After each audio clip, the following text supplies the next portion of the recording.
ألم الأسنان وأطفال التوحد، إزاي يقدروا يعبّروا لو ما بيتكلموش، وإزاي نحل مشكلة دكتور الأسنان، لإن طبعًا الأطفال بيبقى عندهم التسوس، ألم الأسنان، حتى الأطفال الطبيعيين بيبقى في صعوبة إنهم يشوفوا دكتور سنان، وإنهم يتعاملوا مع دكتور الأسنان، مع الحقنة، مع الأدوات، كلنا عارفين عيادة الأسنان عاملة إزاي.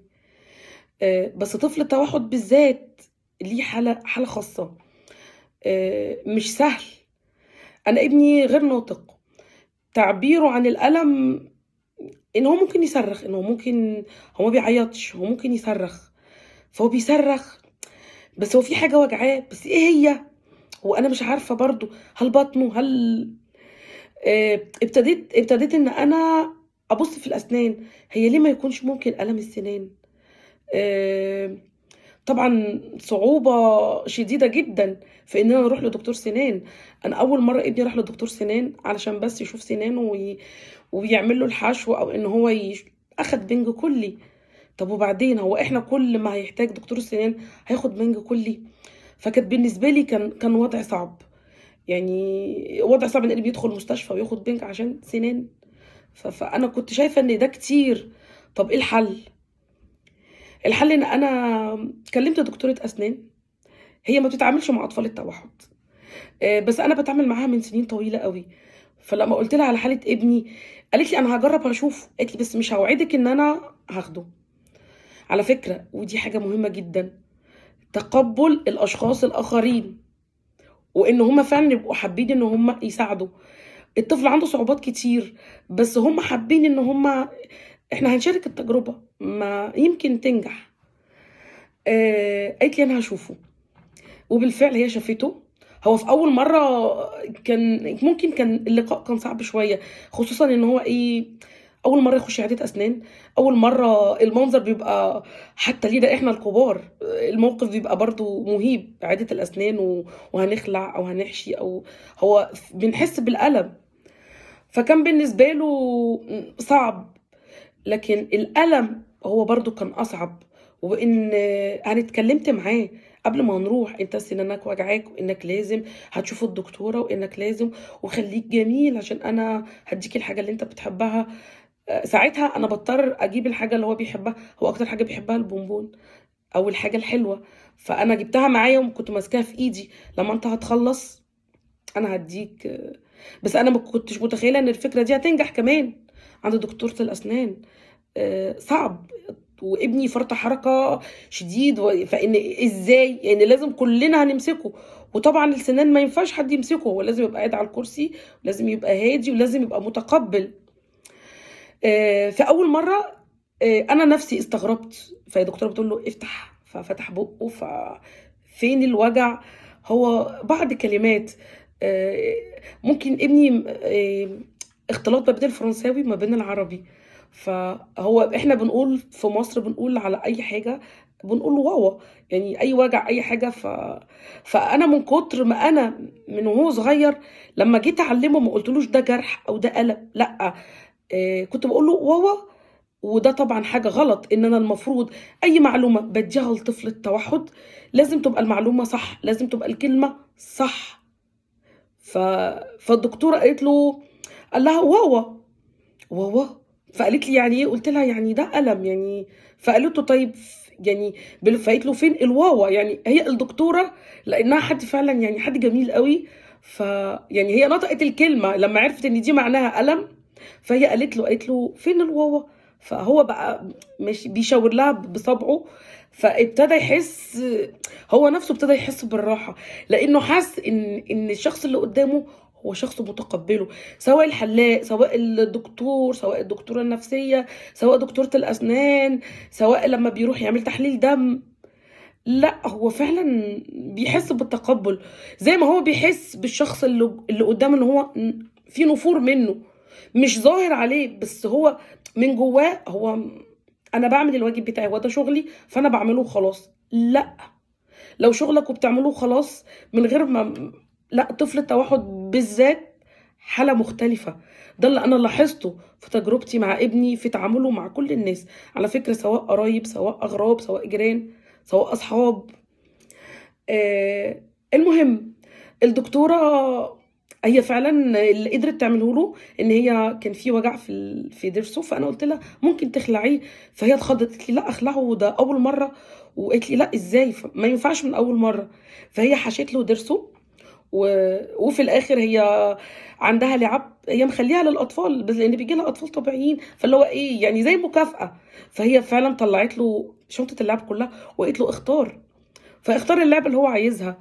ف خلاص بس هتبقى في برضه مشكله بعد كده، هو برضه هيوجع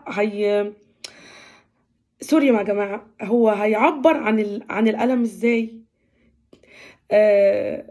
بقى بيعمل على التليفون، بقى بيعمل هو طبعا في القرايه وفي الكتابه او ان هو ساعات بيكتب اسنان او قلم اسنان. ففي حاجه قوي في الايفون، مش عارفه في التليفونات التانية هي موجوده ولا لا، الصور، او انك بدل ما هتكتب فيها ناس ما بتعرفش تكتب، في ناس ما بتعرفش، فهو عمل البديل بالصور. فلقيت ان هو لما كان بيجي له قلم الاسنان فكان بيجيب الصوره بتاعه يعمل الريسيرش على جوجل ويجيب الصوره، فهو بيوريني ان هو تعبان، ان هو عايز يروح للدكتوره بتاعه الاسنان، او انه يجيب لي الفيديو ده لطفل عنده دكتور الاسنان ان هو بيخلع سنانه. فالطريقه عجبتني قوي، فانا عملت ايه وهو عند دكتوره الاسنان استاذنتها ان انا هصوره، فهي وافقت فصورته، بحيث ان هو بعد كده لما هيكون في وجع في اسنانه مش هيقدر يقول فهو هيجيب لي الفيديو، فلما هيجيب لي الفيديو انا هفهم ان هو عنده وجع في الاسنان. في تاني مره هي خلعت له الضرس اللي كان وجعه. بعد كده لما بقى في وجع في ألم فبقى يجيب لي الفيديو، فبتصل باخد ميعاد. آه، باخد الميعاد طبعا لان الاسنان بالذات هنا مواعيدها بعيده قوي، بس هي فعلا لانها حد يعني انا مهما اقعد فعلا اشكر في الناس اللي هي فعلا بتشتغل معانا بقلبها. آه، فبتدينا الميعاد قريب جدا، يعني ممكن النهارده هتصل بيها فتديني الميعاد يوم الاثنين، او مثلا هتديني الميعاد لو في امكانيه النهارده، فهي فعلا بتخليه ان هو لوحده، يعني خلاص هي بتخلص 7 فخلاص تعالى انت 7، بحيث ان العياده هتبقى فاضيه مفيش غير هو الولد وهي بس وانا موجودين معاها. فابتدى تاني مرة خلع، وخلع من غير بنج كمان من شدة الألم. كان إن إحنا نديله حقنة، فكانت دي حاجة صعبة جدا إن هو ياخد حقنة، طب إزاي؟ فهو من شدة الألم هو استحمل ألم إن هو يشيله من غير البنج، فحتى هي استغربت، بس فعلا الألم شديد، فالألم بيخليك تستحمل أي حاجة عشان تخلص من الألم اللي وجعك. في تالت مرة طبعا لا هو قبل بقى حقنة البنج خلاص، يعني اللي هو ايه بقى في ثقة، بقى بيتعامل معاها بمنتهى الحب وبمنتهى الثقة، فخلاص بقى بيخلع بالبنج، بقى بيعمل كل حاجة، يعني تعمل له العناية بالأسنان، إنها تنضفها له، إن لو في حاجة محتاجة تتحشي في أسنانه. فالعلاقة بقت حلوة قوي، يعني العلاقة بقت فيها ثقة، فيها أمان. هو ده ان احنا اولادنا نديهم الثقة، نديهم الامان، ان انا في الاول خالص اتكلمت معاه وحكيت لها حالة ابني بالظبط، هتتقبليه؟ اه هي تقبلته، مش عيب، مش عيب ان انا يكون عندي ابن ذوي احتياجات خاصة، مش عيب ان انا يكون عندي ابن ايه حلو قوي جميل مش هتكسف منه. لما اللي قدامي هيفهم، الطفل نفسه بيفهم وبيحس، بلاش نقول ان الطفل ما بيفهمش، بلاش نقول ان الطفل مش حاسس، لا لا لا لا لا صعب جدا والله، لا بيفهموا وبيحسوا وبيعرفوا.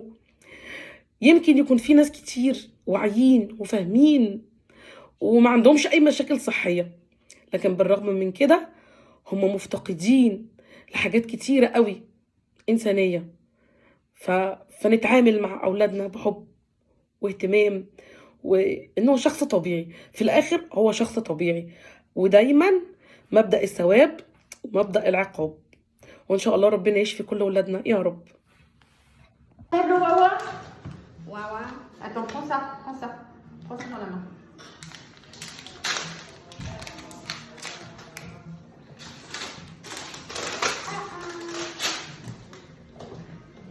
C'est moi qui tiens, hein. Tu poses la tête. Oui. Allez. Tout grand, grand, grand. Fais ah.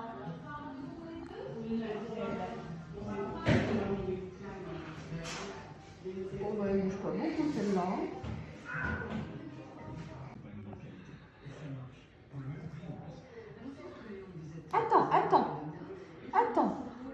Attends, Omar. Ça y est. Oh, bah dis donc. Bravo, ça y est. Attends, je m'enlève. C'est moi qui fais. C'est moi qui fais, Omar. C'est moi qui fais. Bravo. C'est moi qui fais. Ça y est, c'est moi qui fais. C'est moi qui fais, Omar. C'est moi qui fais. Ça y est. Oh là là, Alizé, il faut aller chercher les jouets là. Ah oui. Oh là là. Oh là là. Eh ben dis donc, ça y est, oui, je vais te la donner. Attends, je la nettoie. Eh ben dis donc. Elle était pas prête à tomber. Oui.